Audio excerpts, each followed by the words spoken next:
Leads, lead magnets, sales funnels. Where do I get my clients from? Where do I find homeowners? What's all that mean? Where does it start? What do I do as a sales guy? What do I do as a business owner? We're going to dive into all that today. If you're joining me for the first time, my name is Brad Hogan. I'm a business guy here in Central Florida. And this is season 4, episode 9. We're talking about leads in general. Well, let's dive in, figure out what this thing looks like. So it's typical that sales guys in the trades, whether you're in electrical, plumbing, roofing, whatever it might be. Where are my leads? Where are my leads? Why don't I get more leads? I only got 2 leads last week. I only got 2 leads yesterday. And all that varies, right? If you're selling a high ticket item and you need 1 sale a month as a sales guy or 1 sale a week, you're probably not getting as many leads. And so I get this question all the time. Brad, you were working 6 days a week, running 6 to 8 roofs a day, sometimes as many as 10 or 11. How do you do that? And how do you write the proposals? What's that look like? Where do those come from? And very important questions. And I'm going to tell you, as a business owner and then as a sales guy, if you're a sales guy out there, if you're going to last in your industry, you need to find your own lead source. And if you're insurance, you can go knock on doors forever. Currently in Central Florida, the insurance industry is shrinking. And I can go into more detail about that in another video of how the attorneys for the insurance companies have lobbied legislation and what's changed, etc.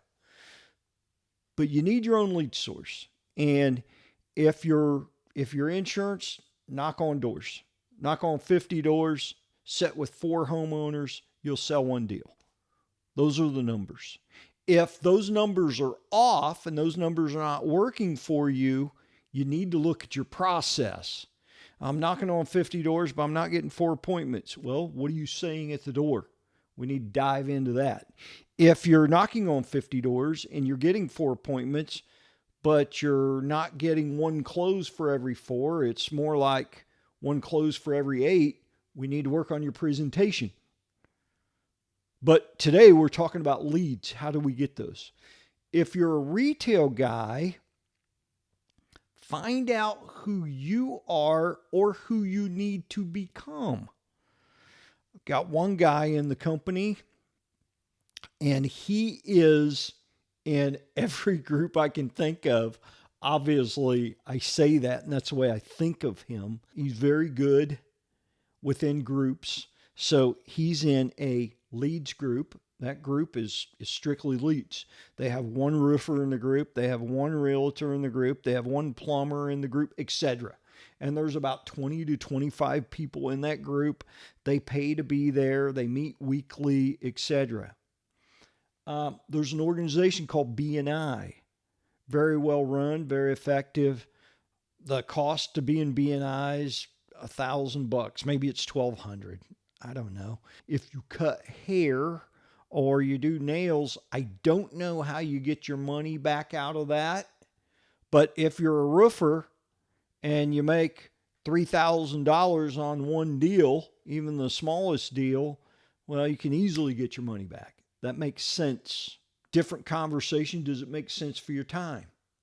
Well, if you're a high value guy, you make $500,000 or more, maybe you're not personally saying in that meeting, maybe someone on your team is in that meeting. That meeting takes maybe an hour, hour and a half a week, physically setting in the meeting, going to the meeting, but then you got work to do. You need to network with those people outside the meeting.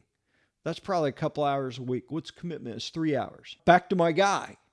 He's in a leads group, and then he's involved with Chamber of Commerce, all their events, whether it's social event, meetings, etc. He's involved. Eventually he was on the board at one point, did several jobs. He was the treasurer, he was the secretary, he was the president, involved with the Hispanic chamber. He doesn't even speak very much Spanish, but he's respected because he's a business guy and he's not a business owner. Let's know that in our industry, in the trades, you, as a sales guy, you're in business for yourself, if you're a 1099 guy, but not necessarily by yourself. You've got a company behind you. But think of it as your business. It's not your business owner's responsibility to put food on your table. You have got to take responsibility for you. And I know immediately when I hear a guy say, a sales guy, hey, where'd you get that shirt from? It's got the company logo on it. And I go, well, you can buy a shirt anywhere. Go to Sam's Club, go online to 32 Degrees, buy a hook shirt and put your name on it. You know, you can buy a shirt. In my company, if you'll buy the shirt, I'll pay for the lettering. I want the logo the same. I want the uniformity. Well, some guys say, well, I'm not buying the shirt. It's not my company. You're wrong. You know, I tell this story that I getting started. I bought half a dozen shirts, went and had the lettering put on, company logo, etc. And I was in the tire store. I was putting new tires on my daughter's car. And as I stand there at the counter, the guy's taking my information. You know, oh, you've been here before? Yeah, okay, Mr. Hogan, I see your name in here. Let's verify your address. Let's verify your phone number. He's looking down, typing. One time he looks up and he goes, oh, are you a roofer? Of course, I've got on a roofing shirt with my logo on it. And I said, yeah, absolutely. He said, well, we're looking for a new roof. Do you think you could give me an estimate? I said, yeah, absolutely. Give me your information. I'll swing by here in the next 2 days and give me your email, etc. Let's talk. That happened. I actually put that roof on. Had the same thing happen to me at the bank the same week. Ended up putting that roof on. Let me ask you a question, sales guy, that it's not your company. Will you spend $200 to make $6,000? You've got to take ownership because you're going to pay the $1,000, the $1,200 for the B&I group. You're going to pay to be involved in Chamber of Commerce. Maybe your business owner does a deal with you where I'll reimburse you or I'll pay for half. Go to the business owner and ask them. My guys, I'll split it with you. If you've got an event that you want to go to, hey, we're going to set up a table. There's some retirement people coming to look at health insurance. Great place for you to be. Those people have money. And some of them need roofs. Good place to be. The other thing that happens is, as you're involved in your everyday life, maybe your daughter's a cheerleader in high school. Maybe your son's a football player. Do you want to be on a banner that's got your name, your company name, your personal name, your phone number on some kind of banner that's on the fence, the football field? Do you want to be in the program? Do you want to sponsor the booster club?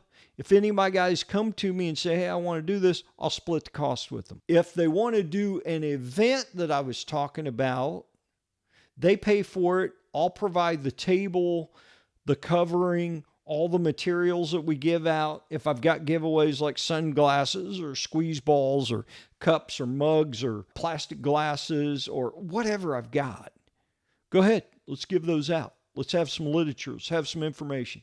Give out your business cards. It's that kind of thing. I'm willing to jump in, but you've got to spend your time, and sometimes you've got to commit some of your money to those sources. 37 different lead sources in the business that I'm involved in. And it may be everything from a banner at the YMCA to your kid's school to Facebook or Instagram. But as sales guys, you can't count on your business owner giving you 10 leads a day. I'll make you this promise as a roofer. If you'll work the system, be a good guy, do what you say you're going to do, be who you want to be that guy, if you'll spend 2 to 3 years in this business, you'll get 2 phone calls a week. I've been in this business a long time. I get on average 2 phone calls a day. Can you come and look at my roof? That's 10 leads a week I get, and it's just from past business. Are you doing Christmas baskets? Are you doing holiday baskets for your high value clients?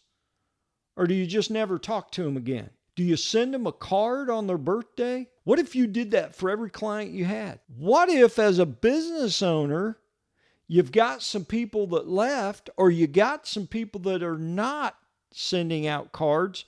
Who sends out a birthday card? I'm going to tell you what, in your business, if you're in trades, nobody. If you did it, you would be the guy. You would be the guy. I'm that guy. Yeah, I'm the guy loaded up at Costco or Sam's Club, pushing the big cart through that's just bought 200 gift baskets for all my clients, my high value clients that are recent. I'm sending them something. Do you think I get any leads out of there? Of course I do. Who do they know? Who do they run around with? When I put on a $400,000, $600,000, $893,000 roof, who are they hanging out with? Yeah, and I get the constant question, how do you get these high value roofs? You've got to be willing to invest in yourself. And while the guys are thinking, well, I'm not spending money on those baskets, let me ask you a question. Would you spend a couple $1,000s if you could make $50,000? It's just an investment, guys. And it's genuinely liking where I'm at, whether it's on a board, whether it's on the Chamber of Commerce, whether it's participating in a meeting, whether it's sending gift baskets to those homeowners. They're not just homeowners at that point. They're my friends. They're good people. They're clients. They're people I interact with. It's their social circles. We run into each other. It's keeping those relationships. It's getting those high-value referrals. Those are your lead sources that are going to come back. It's doing the right. So we talk about these different lead sources. The other thing you can do is you can do door hangers. Well, you don't have time to do door hangers? You can pay a company to do door hangers for you. There's ways to do this. You can make phone calls to commercial. Don't suggest it for residential. We've got a do not call list. I don't want to violate any of that. I don't want to be intrusive, but there's nothing against calling businesses. There's several ways. You guys got more questions about this? I teach this. I can lead you through it. Comments down below. Love you guys. Wish you all the success in the world. I'll see you in the next one.